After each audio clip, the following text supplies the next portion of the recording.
Hello everyone, नमस्ते, welcome और welcome back to my channel. I hope आप सभी बहुत अच्छे होंगे, अच्छे से अपनी प्रिपरेशन कर रहे होंगे और साथ ही अपनी सेहत का भी ख्याल रख रहे होंगे। तो दिन भर की चिलचिलाती धूप के बाद में शाम का माहौल जो है वो काफ़ी अच्छा हो गया था और मैंने बहुत ब्यूटीफुल सनसेट भी इंजॉय किया।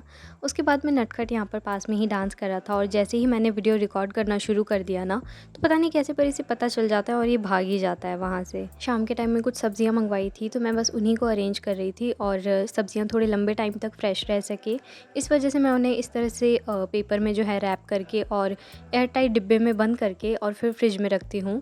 और जब भी मुझे यूज़ करना होता है उससे पहले मैं अच्छे से इनको वॉश करके और फिर यूज़ कर लेती हूँ। तो अगर आप भी हाउसवाइफ़ हैं और ये ट्रिक आज़माना चाहें तो आज़मा सकते हैं, क्योंकि अभी गर्मियों का सीज़न है इतना है ना, तो सब्जियाँ काफ़ी जल्दी थोड़ी सी मतलब ऐसे मुरझाई मुरझाई सी हो जाती है। तो इसके बाद में मैं यहाँ पर करने बैठी थी रिवीजन। शाम का टाइम हो रहा था, ये अभी लगभग 7 साढ़े 7 बज रहे होंगे।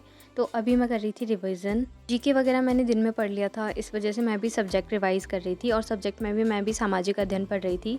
मैं जल्दी ही आप लोगों को अपडेट दूंगी कि मेरा कितना सिलेबस कवर हो गया है, मैंने कौन कौन से टॉपिक कवर कर लिए हैं एंड मैं मॉक टेस्ट वगैरह जो भी दे रही हूँ वो सारी चीज़ें। तो आज के वीडियो में तो हम बात करेंगे कि गर्मी में हम पढ़ाई कैसे कर सकते हैं, बिकॉज़ लास्ट टाइम मेरे पास ये कमेंट आया था कि गर्मी में पढ़ाई कैसे करें, इसके ऊपर वीडियो बना दीजिए। तो इसके लिए मैं आपके साथ में कुछ टिप्स शेयर करूँगी। उससे पहले मैं आपको बता दूँ कि गर्मी के इस मौसम में उत्कर्ष लेकर आया है आपके लिए एक ज़बरदस्त ऑफ़र, जिससे आपकी प्रतियोगी परीक्षाओं की तैयारी और भी आसान और असरदार बनेगी। उत्कर्ष की बिग समर सेल के साथ, जो कि अभी शुरू हो चुकी है। SSC, UPSC, railway, teaching, nursing, defence, banking या एग्रीकल्चर, हर कोर्स के लिए यहाँ पर उपलब्ध है अनबीटेबल ऑफर्स। अब गर्मी की छुट्टियों में घर बैठे पाएँ अनुभवी फैकल्टी से सीखने का मौका, लाइव और रिकॉर्डेड क्लासेस दोनों का access, handwritten note, test series, PYQs, mock test और वीडियो सॉल्यूशंस। और सिर्फ कोर्स ही नहीं, बुकशाला और टेस्ट सीरीज़ पर भी धमाकेदार ऑफर हैं। अप टू 90% ऑफ है, प्लस 3 महीने की एक्स्ट्रा वैलिडिटी भी फ्री मिलेगी। इतना ही नहीं, अगर आप मेरे दिए कूपन कोड UCSS10 को अप्लाई करते हैं तो आपको 10% का एक्स्ट्रा डिस्काउंट भी मिलेगा। लेकिन ध्यान रहे, ये ऑफर सिर्फ 3 जून तक है। तो जल्दी से उत्कर्ष ऐप खोलो और अपना कोर्स चुन के परचेज कर लो। लिंक्स मैंने डिस्क्रिप्शन बॉक्स में दे दिए हैं। Thank you. तो हम बात कर रहे थे कि गर्मियों में किस तरह से पढ़ाई की जाए।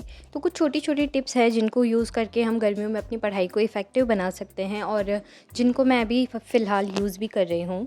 तो सबसे पहली टिप है कि सुबह जल्दी उठ कर के हम पढ़ाई कर सकते हैं, क्योंकि गर्मियों में दिन में टेम्परेचर सबसे ज़्यादा होता है। तो इसका बेस्ट सॉल्यूशन यही है कि हम थोड़ा अर्ली इन द मॉर्निंग उठ कर के पढ़ाई कर लें, या फिर थोड़ा लेट नाइट जब थोड़ा टेम्परेचर नॉर्मल हो जाता है। सेकंड है कि खूब सारा पानी पीना है, हमें डिहाइड्रेशन से बचना है। गर्मियों में सिर दर्द या फिर नींद नहीं आना या फिर पढ़ाई में मन नहीं लगता ना, तो हो सकता है ये डिहाइड्रेशन के कारण भी हो। इसलिए अच्छे से हमें पानी पीना ज़रूरी है। साथ ही हम नींबू पानी पी सकते हैं, छाछ वगैरह पी सकते हैं।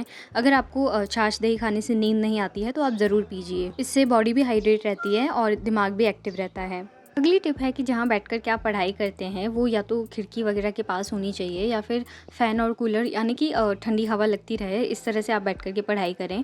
और कूलर वगैरह नहीं है तो आप खिड़की के पास भी बैठ सकते हैं और खुले में बैठ सकते हैं, जहाँ पर आपको ताज़ी हवा भी मिल जाए और अच्छी से रोशनी भी मिल जाए। इससे भी हमारा माइंड फ्रेश रहता है। फोर्थ टिप है कि आप पोमोडोरो टेक्निक अपना सकते हैं। ये काफ़ी लोग बताते हैं, क्योंकि बहुत लंबे टाइम तक पढ़ते पढ़ते हम ऊब जाते हैं ना, तो उसके लिए हम क्या कर सकते हैं, 50 मिनट का टाइमर लगा लीजिए अगर आपकी सिटिंग पावर अच्छी है तो। और अगर 50 मिनट कंटिन्यू नहीं पढ़ सकते आप तो 25 मिनट का टाइमर लगा करके और फिर पढ़ाई करने की कोशिश कीजिए, और फिर उसके बीच में 5 मिनट का या 10 मिनट का ब्रेक ले सकते हैं। इस तरह से पोमोडोरो के छोटे छोटे सेशन करने से हमारी पढ़ाई इफ़ेक्टिव भी बनेगी और हम ज़्यादा थकेंगे भी नहीं। अब अगली टिप है कि हमें हल्का खाना खाना चाहिए। अब पता नहीं ये टिप सब लोग फॉलो कर पाते हैं या नहीं, क्योंकि सबका एपेटाइट जो होता है वो अलग अलग होता है, लेकिन गर्मियों में भारी खाना खाने से भी हमें नींद आने लगती है। इसलिए पढ़ाई करते टाइम हमें हल्का और ऐसा खाना खाना चाहिए जिससे हमारा पेट तो भर जाए लेकिन हमें नींद और आलस ना आए। इसके अलावा भी काफ़ी सारी ऐसी इफ़ेक्टिव चीज़ें हैं जो हम ट्राई कर सकते हैं, जैसे कि हम जैसे पढ़ाई करते करते बोर हो जाएं तो हल्की सी स्ट्रेचिंग कर सकते हैं। किसी को अगर बैक पेन वगैरह होता हो, नेक स्टिफ हो जाती हो किसी की, तो फिर स्ट्रेचिंग उसके लिए काफ़ी ज़्यादा फ़ायदेमंद है। और थोड़ा बहुत योगा वगैरह कर सकते हैं, इससे हमारा माइंड भी शांत होता है और फोकस भी बना रहता है। इसके साथ ही जैसे अगर आप बेड पर बैठ कर के पढ़ रहे हैं तो नींद आना स्वाभाविक है, तो अगर हो सके तो बेड से नीचे बैठ करके पढ़ें, और स्टडी टेबल वगैरह अगर आपके पास अवेलेबल है तो आप उस पर पढ़ सकते हैं। और जब भी आपको लगे कि हाँ नींद आ रही है तो उस टाइम आप क्या करो, ठंडे ठंडे पानी से एक बार चेहरा धो लो। और मैं तो क्या करती हूँ, आइस क्यूब लेती हूँ और आइस क्यूब को अच्छे से अपने फेस पे रब कर लेती हूँ, तो उससे भी मेरी नींद भाग जाती है और इससे आँखों को आराम भी मिलता है और चेहरे को ठंडक भी मिलती है। अब हालांकि ये थोड़ा सा मुश्किल है कि हम गर्मियों में 20 मिनट की पावर नैप लेकर के उठ जाएं, लेकिन कोशिश करें कि थोड़ा सा माइंड को रिलैक्स करने के लिए और आँखों को शांत करने के लिए 20 से 25 मिनट की पावर नैप ले लें। डेली के गोल्स तो आप लोग बनाते ही होंगे, तो छोटे छोटे गोल्स बनाएं जो थोड़े अचीवेबल हो। ऐसा नहीं है कि काफ़ी लंबे गोल्स बना लें जिन्हें हम अचीव ही ना कर पाएँ। और जब भी आप अपने गोल्स को अचीव कर लेते हो, यानी कि अपने जो आपने टारगेट डिसाइड किए हैं उनको पूरा कर लेते हो, तो उस पर टिक ज़रूर लगाएं। जैसे कि अगर आप फिज़िकली टू डू लिस्ट बनाते हैं तो उस पर टिक ज़रूर लगाएं, उससे हमें एक अलग ही लेवल का सेटिस्फेक्शन मिलता है। और अपने आप को थोड़ा सा रिवॉर्ड वगैरह ज़रूर दें। जैसे कि मेरा तो ये है कि अगर मुझे पढ़ाई में अच्छा मन लग जाता है, मैं अच्छे से पढ़ाई कर लेती हूँ, मैं रिवॉर्ड के तौर पे अपने आप को कोल्ड कॉफ़ी की ट्रीट दे देती हूँ। तो इसी तरह से छोटी छोटी चीज़ें करके और हम अपनी पढ़ाई को इफ़ेक्टिव बना सकते हैं। लास्ट वीडियो में एक क्वेश्चन ये भी आया था कि मैंने लाइब्रेरी क्यों छोड़ी। तो लाइब्रेरी छोड़ने के मेरे ऐसे कुछ रीज़न नहीं थे। एक तो मैं बहुत ज़्यादा थक जाती थी बिकॉज़ मुझे घर का काम करके एंड फिर लाइब्रेरी जाना पड़ता था, जो यहाँ से लगभग 10-12 किलोमीटर दूर है। तो थोड़ा सा मुश्किल हो जाता है सुबह उठ करके पहले घर का काम करना एंड 10-12 किलोमीटर ट्रैवल करके जाना एंड उसके बाद में वहाँ पर पूरे दिन पढ़ाई करके वापस आना एंड फिर से वही काम वाम एंड ऑल। तो थोड़ा मैं थक ज़्यादा जाती थी, इस वजह से मेरा पढ़ाई पर फोकस भी नहीं हो पाता था। बाकी अगर आप ऐसे एरिया में रहते हैं जहाँ आपके आसपास ही लाइब्रेरी अवेलेबल हो, जहाँ से आप घर आ जा सकते हो, तो लाइब्रेरी में पढ़ना बेस्ट है। घर पर थोड़ा सा टाइम निकालना मुश्किल हो जाता है। जो हाउसवाइफ हैं, जैसे कि जो अगर अपने पीहर जा कर के रह सकती हैं, मायके वगैरह जा कर के रह सकते हैं, तो जहाँ तक हो सके उसी तरह से पढ़ने की कोशिश कीजिए, क्योंकि ये जो वक्त है वो बार बार नहीं आएगा।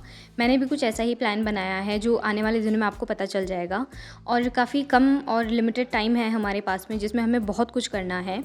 तो आई होप आपको आज का व्लॉग पसंद आया होगा। अगर पसंद आया हो तो वीडियो को लाइक कर देना, चैनल को सब्सक्राइब कर देना और नेक्स्ट वीडियो किस टॉपिक पर बनाऊं वो भी थोड़ा सजेस्ट कर देना, क्योंकि आधा टाइम तो मेरा यही सोचने में निकल जाता है कि वीडियो मैं किस टॉपिक पर बनाऊं। तो प्लीज़ कमेंट्स में सजेस्ट कर देना। मिलते हैं अगले वीडियो में जल्दी ही। तब तक के लिए अपनी सेहत का ध्यान रखिए, पढ़ते रहिए और गर्मी से जहाँ तक हो सके बचाव करके रहिए। Stay productive and stay happy.